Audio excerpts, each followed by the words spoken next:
Well, welcome to A Closer Look, where you, the public, get to hear unique insights and in-depth discussions with some of the people who help to put policy into practice. This week, that person is Mr. Nicholas Rees. He's the chairman and co-founder of Kanoo Pays. Mr. Rees, welcome to the show. Thank you. Thank you very much. Thank you for having me. Explain briefly for me, because I know you have this long list of information. What is Kanoo and why did you create it? So Kanoo, formerly our name is Caripay Bahamas Limited. We're a licensee of the Central Bank of the Bahamas. We're a licensed payment institution, and we're domiciled in Grand Bahama officially as our home of residence in the Bahamas. And we are what's called a non-bank electronic retail payment institution. We are one of two licensees by the Central Bank that hold this license, and this license was authorized under the Payment Regulations Act in 2017. So it's a new class of licensee. However, other licenses have now been grandfathered into this regime as well, the money transfer businesses. But what we do is we are authorized to issue electronic currency under the regulations, and so Kanoo has gone a step further with the implementation of the sand dollar and has become an authorized financial institution by the Central Bank, authorized to offer services, sand dollar services and wallets to the public. We're going to talk about sand dollars some more because I need you to explain that as well. And I've been talking about new money, this new money. What's the concept of new money? How does Kanoo fit into that? So Kanoo is we're a fintech firm, and I'll just go back a bit more into a bit about Kanoo, because we're much more than a payment institution per se. That's our license category. And what we are at our core really is a marketing company, a marketing engine that we happen to have payments built into our core. Kanoo was founded by about eight Bahamians. We're truly a team effort. We have, myself and a number of young entrepreneurs that, I was introduced to an opportunity, and we began to develop this. We saw, a need in the first instance, given our archipelagic nature of the country and the services that the platform and the technology could offer. And then we began to piece together a team to really deliver best in value services across a broad spectrum of digital services. So it's not just payments that we provide, but we also provide businesses a tool to interact with their merchants, their users, so that they can incentivize and drive sales and make more money at the end of the day. Because it's not just about accepting or receiving a payment. We want businesses to be empowered to actually make more money and market and actually increase value.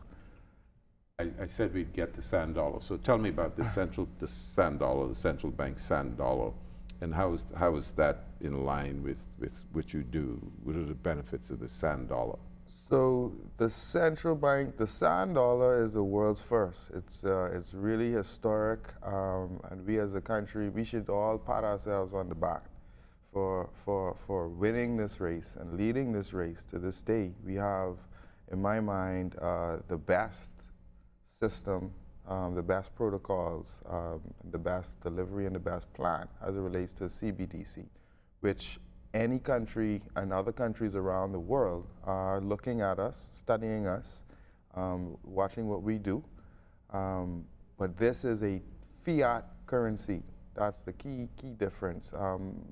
We find education is the biggest hurdle here as it relates to the introduction of the sand dollar.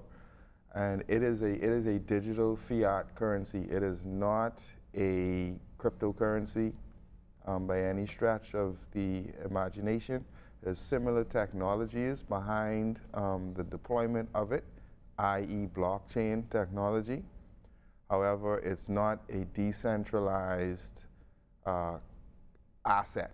Bitcoin and these cryptocurrencies fall under what would be termed an asset. They fluctuate in value. One morning you wake up and you've got a Tesla in your phone. The next morning you wake up and it's gone. So it's a very volatile market in terms of fluctuations in value. Sand dollar is a stable coin. Sand dollar is no different than the Bahamian paper dollar that's in your leather wallet. Okay, and I was about to ask you, is that what you mean by it's a fiat? Is that what you mean? Yes, it's actually, so sand dollar is just a digital version of a paper dollar. So if you, so I try to explain it in a simplest form as possible, but just like you have a physical dollar that you carry in your leather wallet and you put it in a metal cash drawer when you make a payment, your digital dollar will be carried in your mobile phone wallet and will be placed in a mobile wallet in the store. So it's just, the technology is a means of transacting the same instrument in a digital format. So that's the best way to explain it, is just taking that piece of paper, putting that in your phone, and using your phone to enable you to transact. And instead of having a bunch of paper that you have to whatever, yes, it's just a matter of, again, we using the technology. Sand dollar expected to help to solve some of the challenges in the Family Islands, eh?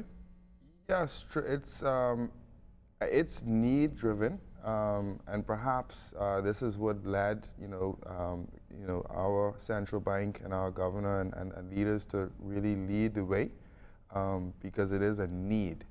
As you would see, everyone is aware the banks are pulling out of the Family Islands. We have a number of Family Islands that need to be serviced. The logistical challenges that surround that, with having to put cash and money on planes, the security risks around that. There's a lot of risk and a lot of cost in terms of handling physical money. This business owners and governments don't see this on a day-to-day, but there is a cost to handling money. So this is why the banks are now pulling out, because the numbers are not there to substantiate having an investment in a physical presence on the island. So if you could imagine there was a web-based platform, right? So in the sand dollar coming in, what is needed now to replace the physical banks is an infrastructure, a data infrastructure provided by cable, BTC. You can have private data networks as well. But this basically allows any web-based infrastructure to transact digital money between users, governments, and businesses. You no longer need to cash out, cash in. Everything is in a digital format. We facilitate cash in and cash out, so much like a bank. So we take those we'll take a gas station or a food store, and that food store now becomes the bank. So you go to the food store and you place your $100 or $500 that you got from selling your fish at the market. You place that in the food store, you scan your phone, and now you've made a deposit to your phone. We can talk some more about that, but we got to take a break. We're talking with Nicholas Rees. He's the chairman and co-founder of Kanoo Pays. We'll be back after this.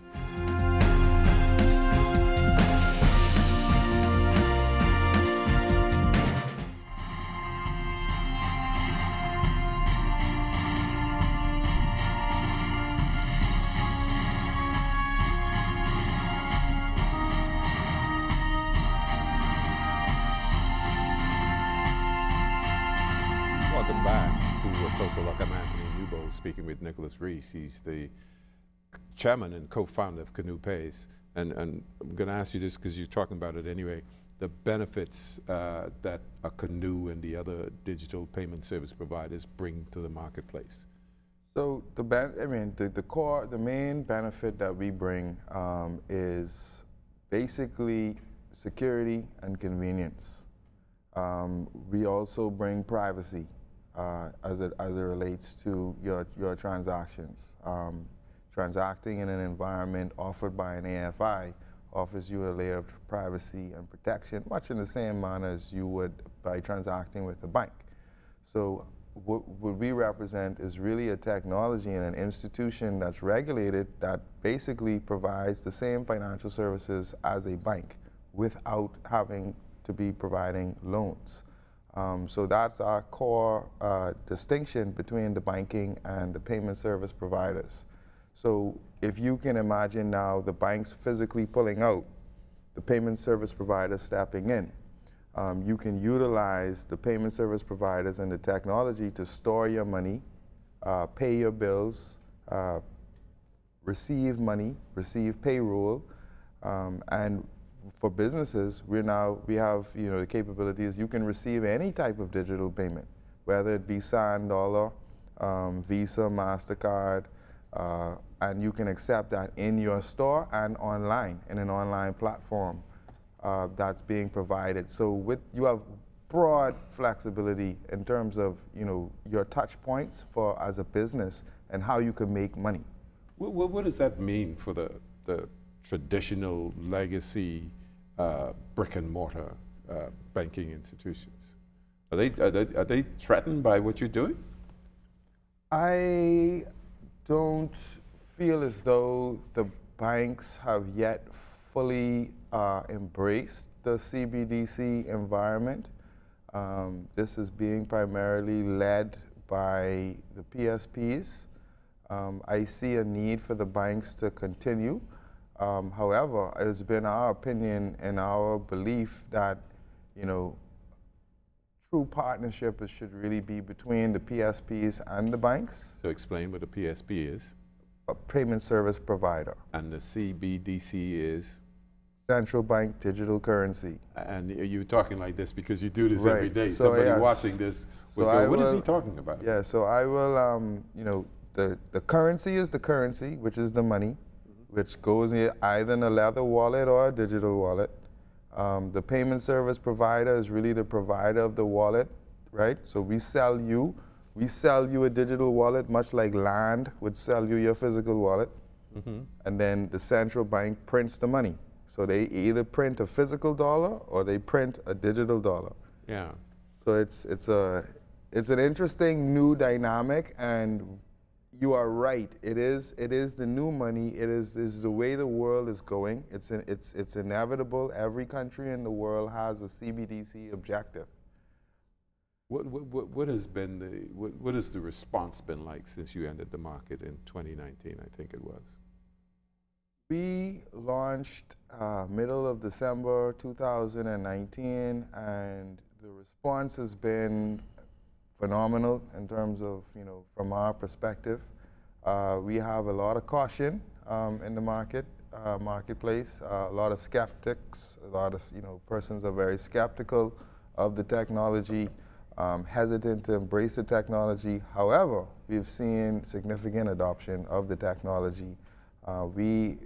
We had estimated, about a 35% addressable market in the country, and this is something that's been seen globally when we analyze trends in terms of early fintech adopters, and we've seen over 20,000 users adopt our system, and in excess of 300 businesses, and we have a waiting list of businesses now that are actively trying to get onboarded. The influx certainly increased during the COVID-19 pandemic, when businesses were literally shut down, and we were able to step in. One business because movement was limited. Yeah, one business in particular was able to sell out completely of product using the digital platform, and pre-sales. So that was instrumental in demonstrating the power of a digital platform. Businesses, you got a waiting list for businesses. What about the average Bahamian? They need to be sold as well on the benefits of this whole.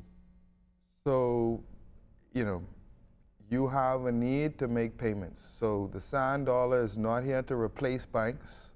It's not going to replace your bank account. What it's going to do, what it does is it makes payments convenient. It makes you receiving payments convenient. It makes you putting money in the banking system convenient, because if you're on a rock in Inagua and you've got $1,000 cash, you don't want to put that under your pillow per se. You may feel comfortable with putting it under your pillow, but that's not the best place for it. So you can walk into that gas station or grocery store and you can deposit that on your phone, and you can eventually, and coming very soon, you can actually connect that sand dollar account to your bank account and transfer it to your bank account. So it's a means of facilitating inbound and outbound funds, storage of your funds. Instead of saving it under your pillow, you put it in your phone. It's safe. Everything is trackable. It's transparent, and you can move in and out of your banks, which is a mandate that central bank is leading, and that facility will be available, I would say, within weeks. And I'm sure you've been out there, you've been selling this product, because that's what it is. What are some of the major concerns expressed to you, some of the obstacles to people signing up and buying into what you're doing? Well, I mean, in my opinion, and I've been a conspiracy theorist in my day, which is interesting. Now you get the comments that, oh, this is the new world order, and my privacy, and the government is looking at my money, and it's interesting having been on one side of the fence in the past, and then now you're here and you're actually doing something, and you see how real and tangible it is. It has nothing to do with, right? So it's interesting, the conspiracy theories that come about. However, we have taken an approach to, for our own benefits, secure and lock down data encryption. We have a very secure and vetted privacy policy. The central bank has a privacy policy as well. You would know that the Bahamas is a jurisdiction that prides itself on privacy laws. So our CBDC is not the CBDC of China. So I just want to be clear in that each CBDC program will be designed and differently to each country's specific needs. So the Bahamas is one animal. China is a completely different animal. Not saying that China has, is aired in any way. I know what we have, and so we have a platform that is the sand dollar is issued. We issue the sand dollar, and then we now have the transaction ledger held within our system, and we share a KYC database with the central bank. We're going to talk some more about that, but we got to take this final break. We'll be back after this.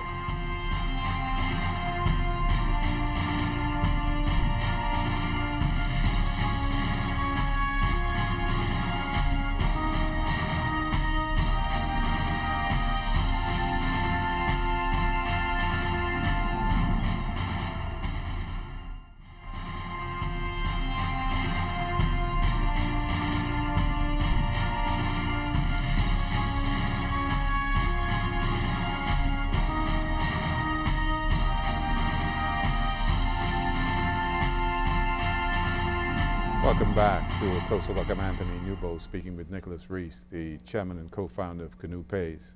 What's the difference between this form, do I call it blockchain technology, and other popular forms of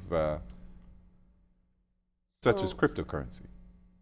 So blockchain technology is technically a decentralized technology, and the simplest way I could explain it is it's a server. It's a decentralized server or storage mechanism that also validates on a basic set of rules. So you set the program, the computer would set rules, and then you would have nodes that would provide validation and then store information, and it'll be in a decentralized manner. So what the sand dollar is on a digital ledger. It's a digital ledger technology, much like blockchain. But it's different in that it's not decentralized, it's centralized.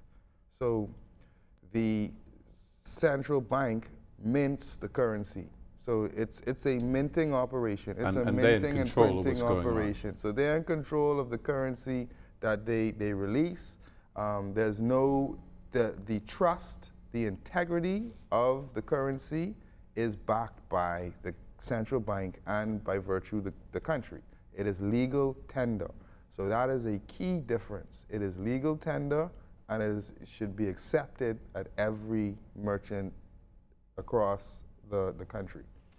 So that is the biggest difference. Yeah, what's the difference between using the CBDC, central bank digital currency, like the sand dollar, versus something like Apple Pay or Google Pay, PayPal? What's the difference for the user? Apple Pay, this is a payment flow. Apple Pay, Google Pay is a payment flow whereby you have a wallet.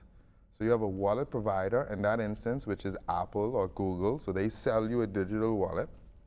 Your digital wallet will be used to put your traditional credit card and debit card in that digital wallet. So you put your credit card in that digital wallet, and you use that digital wallet to transact at digital touch points or digital points of sale. With the sand dollar card replaces your American Express. It replaces your Visa. It replaces your MasterCard. So you have a sand dollar card that is now our own ledger, our own country's payment rail, and we now can transact that at a merchant for more than 80%, less than 80% of the cost that it would cost you to process a MasterCard or Visa transaction. How, and I think you referred to this a little earlier, a little bit. The last 2 years we've had these major disasters. Dorian, then of course COVID. That has driven the acceptance, I guess, of this digital new money, this way of right, and this goes back to what I said earlier about it being needs-based, right? So Bahamians are every day experiencing this need, and the digital currency AFIs are actively servicing this need. So we have in excess of $2.5 million in just food assistance that have gone out working with various NGOs and entities, whereby at a push of a button, we can distribute food assistance to thousands of individuals without any individual having to stand on a line to sign up and to receive a physical voucher. We've eliminated lines as it relates to receiving any type of food assistance, any type of aid. We have had individuals right after the hurricane couldn't get money to their grandmother, had to top up their phones. You can actually top up your phone, your prepaid minutes, Alive or BTC, right through the app. You go in the app and you just, so we're providing the ease of providing emergency services in a digital format at the push of a button, which is bottom line impactful for that person that is in need at that time during that disaster, or that person that doesn't have food. We're now bringing the dignity back to those individuals as well, because you can imagine standing on, you're already in need, you're already in pain, you're hungry, and you've got to stand on a line that's 10 miles long for 10 hours to receive a voucher for $20. It's discouraging and disheartening in an already saddened situation. So now we have uplifted that entire psyche. So now we've taken something that may be, a painful experience to something that may be fun and cool and fresh and easy and convenient. Yeah. So it's a new way of looking at the new money. And so I guess broadly speaking, the sand dollar and what you're doing, Kanoo Pays, has been a game changer in the lives of Bahamians over the last year or so. Significantly so, from the numbers that we see and the transactions and the comments coming back from the marketplace, the comments from our users that are so thankful for what we've done for their lives. That has been the most humbling and rewarding experience, is the response from those individuals. Do you see, because of what you're doing now, some other trends, some other industries, initiatives emerging as a result of your introduction of I see a complete redesign of the entire financial ecosystem and industry in and throughout the Bahamas for Bahamians and for the world. And I see that being led by the Bahamas and by those involved in this technology. All right, we're going to have to get you back to talk some more as it expands. And this has nothing to do with sand dollar or digital currency. Were you a two-time Olympian? Yes, in my former life. Your former life. Yes, I wanted to get that in. I wasn't sure, and right. People need to know who they're talking to. You were a two-time Olympian. Yes, I competed in Sydney in 2000 in the Olympic Games in the 100 butterfly, and then also in 2004 in Athens in the 100 butterfly as well. Okay. You continue to break barriers. I'm a true Bahamian nationalist. I have the flag on my chest, and I represent the Bahamas as an ambassador since the age of 10. Yeah. So I take that very seriously, and I'm very proud to now be involved with this initiative because I believe this initiative, the Bahamas should win the gold medal. Okay, and it's on the way, right? Thank you, and thank you for watching A Closer Look. Remember, you can see us on Facebook and on YouTube.